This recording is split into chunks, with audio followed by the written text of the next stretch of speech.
नमस्कार दोस्तों, स्वागत है आप सभी का हमारे YouTube चैनल एडवांस क्लासेस 2.0 पर। तो कैसे हैं आप सभी? उम्मीद करता हूँ बहुत ज़्यादा बढ़िया होंगे और एकदम फर्स्ट क्लास तरीके से अपनी-अपनी पढ़ाई कर रहे होंगे।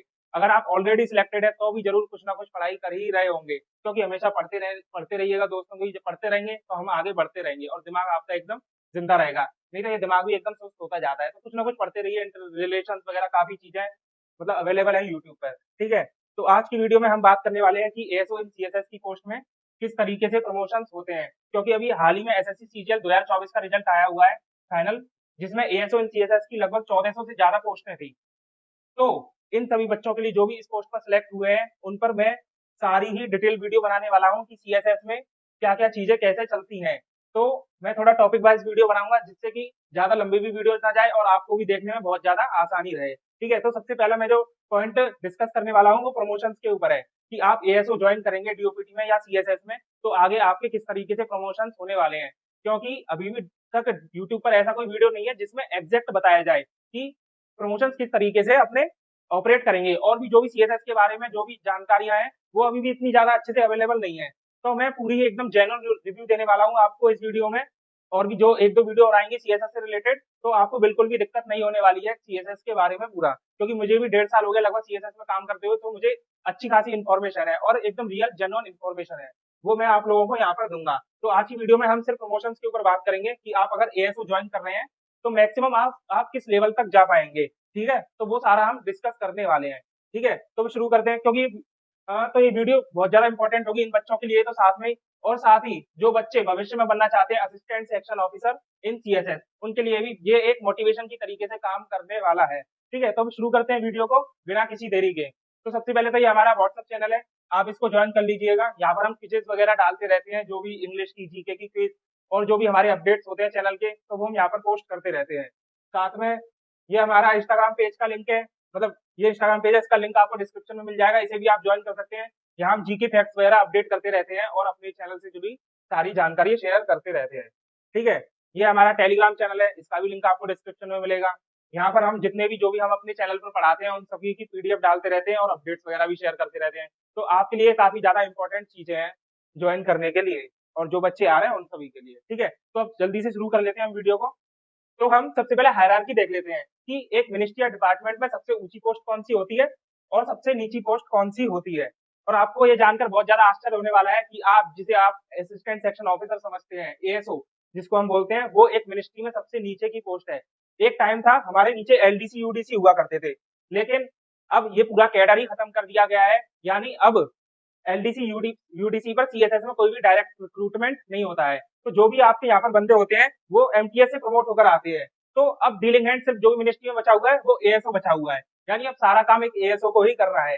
ये गवर्नमेंट की पॉलिसीज है, जैसा कि धीरे धीरे प्राइवेटाइजेशन बढ़ रहा है तो वो कैडर खत्म कर ही रही है धीरे धीरे। ठीक है, तो हम डिस्कस कर लेते हैं कि हायरार्की कैसी होती है।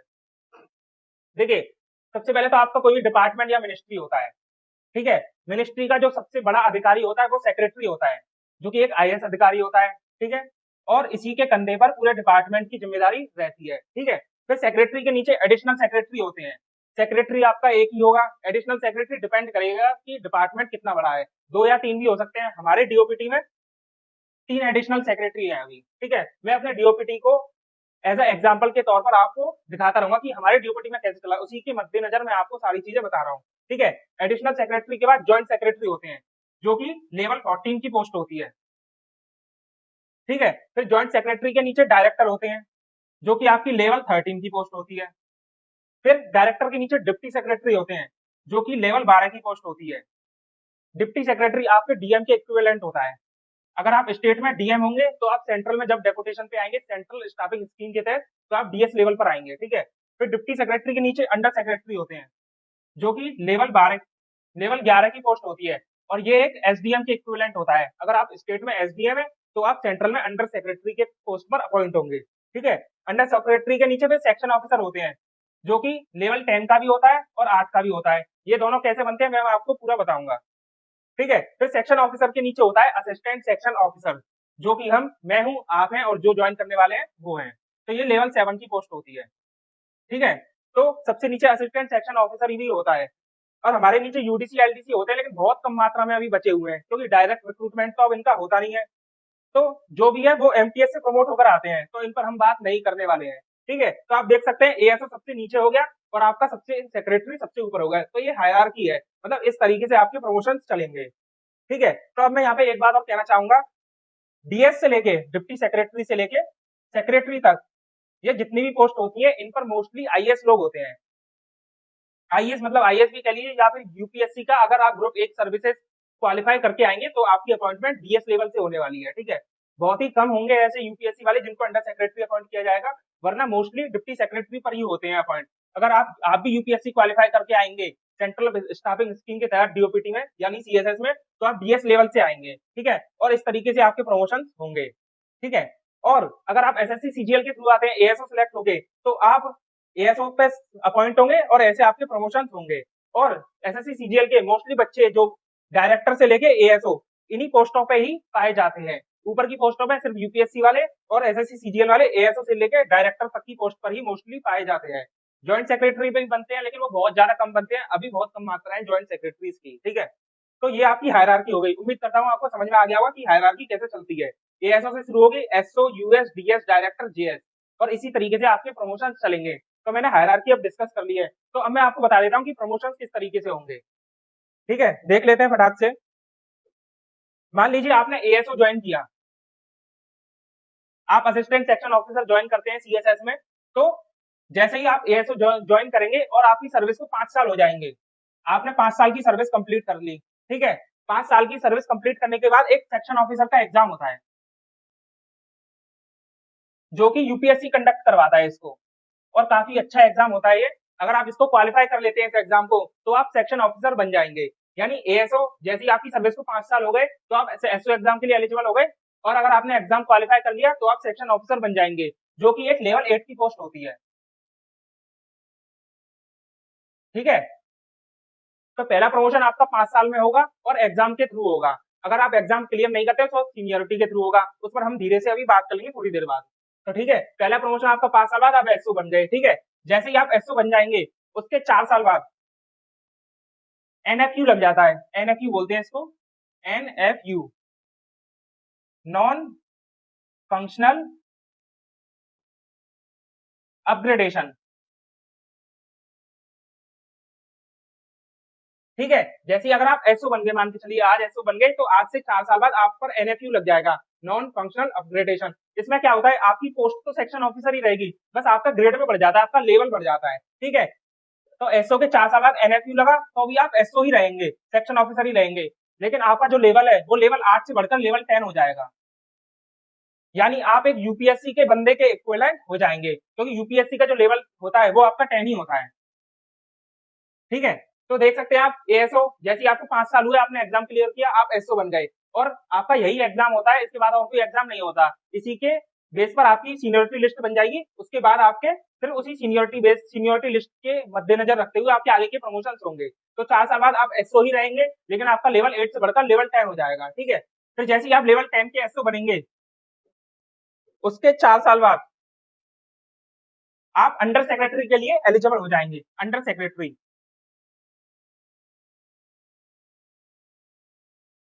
जिसे हम यूएस भी बोलते हैं, ये आपकी लेवल 11 की पोस्ट होती है। ठीक है, तो आप देख सकते हैं जब आप एसओ बने, तो एसओ बनने के 8 साल बाद आप अंडर सेक्रेटरी के लिए एलिजिबल हो रहे हैं, यानी आप अंडर सेक्रेटरी के लिए क्वालिफाई कर गए। लेकिन जरूरी नहीं आप 8 साल में ही बन जाए, क्योंकि जो भी प्रमोशन होते हैं वो डिपेंड करते हैं कि आगे की वैकेंसीज कितनी ज्यादा खाली हैं। जितनी ज्यादा वैकेंसीज खाली होंगी उतने ही जल्दी से प्रमोशन होते हैं। तो यानी 8 साल में आप एलिजिबल तो हो जाएंगे, तो लेकिन आपको 10 साल आराम से लग जाएंगे अंडर सेक्रेटरी बनने में।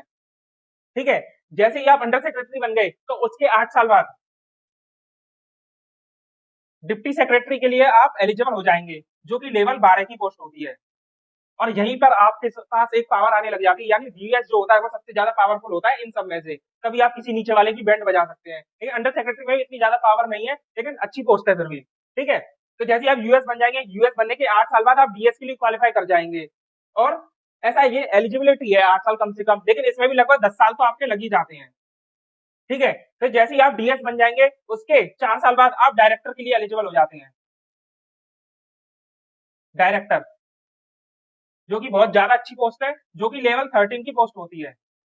ठीक है, तो आप देख पा रहे होंगे 4 साल के लिए तो एलिजिबिलिटी है, यानी कम से कम टाइम लगेगा ही लगेगा, लेकिन इसमें भी टाइम लग जाता है। तो आप 6 साल मान के चलिए यहाँ पर आप डायरेक्टर के लिए बन जाएंगे। और डायरेक्टर के बाद जो अगला प्रमोशन होता है वो ज्वाइंट सेक्रेटरी के लिए होता है, जो कि बहुत ज्यादा पावरफुल पोस्ट है। तो ज्वाइंट सेक्रेटरी डायरेक्टर से जीएस बनने में काफी ज्यादा टाइम लग जाता है। तो मोस्टली अगर कोई एएसओ ज्वाइन करता है तो वो मैक्सिमम डायरेक्टर लेवल तक ही अभी जा पा रहा है, लेकिन जल्दी से कैडर रिस्ट्रक्चरिंग भी होने वाली है। कैडर रिस्ट्रक्चरिंग सीएसएस में जो लास्ट 2009 में हुई थी मेरे ख्याल से। इसमें क्या है, जितनी भी ऊपर की पोस्ट है वो बढ़ने वाली है, तो प्रमोशन भी अब भी काफी अच्छे होंगे आज के मुकाबले। तो अगर आज भी देखा जाए तो एसएससी सीजीएल की बाकी पोस्टों के मुकाबले सीएसएस में हमारे बहुत ज्यादा अच्छे प्रमोशन है। प्रमोशन के मुकाबले सीएसएस अभी भी द बेस्ट पोस्ट मानी जा रही है ईडी के बाद। ठीक है, तो आपको समझ में आ गया होगा। आप एएसओ ज्वाइन करेंगे, उसके 5 साल बाद आप एसओ एग्जाम के लिए क्वालिफाई होंगे, और अगर क्वालिफाई कर जाते हैं एग्जाम को तो आप सेक्शन ऑफिसर बन जाएंगे। उसके 4 साल बाद एनएफयू लग जाएगा तो आप लेवल 10 के एसओ बन जाएंगे। ठीक है, फिर 4 साल बाद आप अंडर सेक्रेटरी के एलिजिबल हो जाएंगे। ठीक है, और उसमें लगभग 2 साल एक्स्ट्रा मान के चलिए। फिर आप 8 साल बाद डीएस के लिए क्वालिफाई कर जाएंगे, तो लगभग इसमें 10 साल भी लग सकते हैं, और आप डायरेक्टर पर जाकर मोस्टली रिटायर कर जाएंगे। और अगर आप बहुत जल्दी ही एएसओ लग जाते हैं, मान के चलिए 20 साल में या 21 साल में एएसओ लग जाते हैं, तो आप पक्का है जीएस बनेंगे ही बनेंगे। ठीक है, तो इस तरीके से प्रमोशन चलते हैं, बहुत ज्यादा अच्छे प्रमोशन थे। लेवल 7 से लेकर देख सकते हैं आप लेवल 13 तक आराम से जा ही रहे हैं, और बहुत ज्यादा आपके पास पावर आने लग जाती है। ठीक है, तो इस तरीके से प्रमोशन हमारे सीएसएस में चलते हैं, और काफी डिटेल्ड मैंने इन्फॉर्मेशन दे दिया आपको यूट्यूब पर कहीं नहीं मिलने वाली। मुझे भी ये जानने के लिए मतलब काफी जिसका नोटिस वगैरह पढ़ने पड़ गए थे, लेकिन ठीक है कोई बात नहीं। तो यही है हमारा कि सीएसएस में किस तरीके के प्रमोशन होते हैं वो मैंने आपको बता दिया। अब मैं आपको थोड़ा सा बता देता हूँ कि जो यूपीएससी कंडक्ट करवाता है ना एग्जाम, एसओ का, सेक्शन ऑफिसर का एग्जाम, उसका सिलेबस क्या होता है। ठीक है, 100 नंबर, जो 600 नंबर का तो पूरा पेपर होता है, इसमें से जो 100 नंबर होते हैं ना वो आपकी सर्विस के होते हैं, यानी आप कैसे अपनी सर्विस करते हैं, यानी आपकी बिहेवियर पर डिपेंड करते हैं। Evaluation of record of service, इसको हम अपार भी बोलते हैं। जब आप डिपार्टमेंट में आएंगे तो आप समझ जाएंगे कि अपार क्या होता है। अपार क्या होती है, एक एनुअल परफॉर्मेंस रिपोर्ट होती है। इसमें तो देखो आपको 90 नंबर आराम से मिल ही जाते हैं, हर किसी को मिल जाते हैं। सीनियर आपके नंबर देते हैं इसमें, अगर आप सीनियर से कहीं ज्यादा ही लड़ गए तो आपको नंबर नहीं मिलेंगे, नहीं, वरना 90 तो हर कोई आ जाते हैं। ठीक है, तो सबसे पहला होता है पेपर 150 नंबर का होता है, ये सारा ऑब्जेक्टिव पेपर होता है ये दोनों, जिसमें 150 नंबर के में आप जीएस पूछी जाती है, जीके, कॉन्स्टिट्यूशन पूछा जाता है, पूरी पूरी पॉलिटी पूछी जाती है, RTI act, procedure, parliament procedure, कैसे गवर्नमेंट में काम होता है, वो सारा पूछा जाता है। 150 नंबर का पेपर होता है।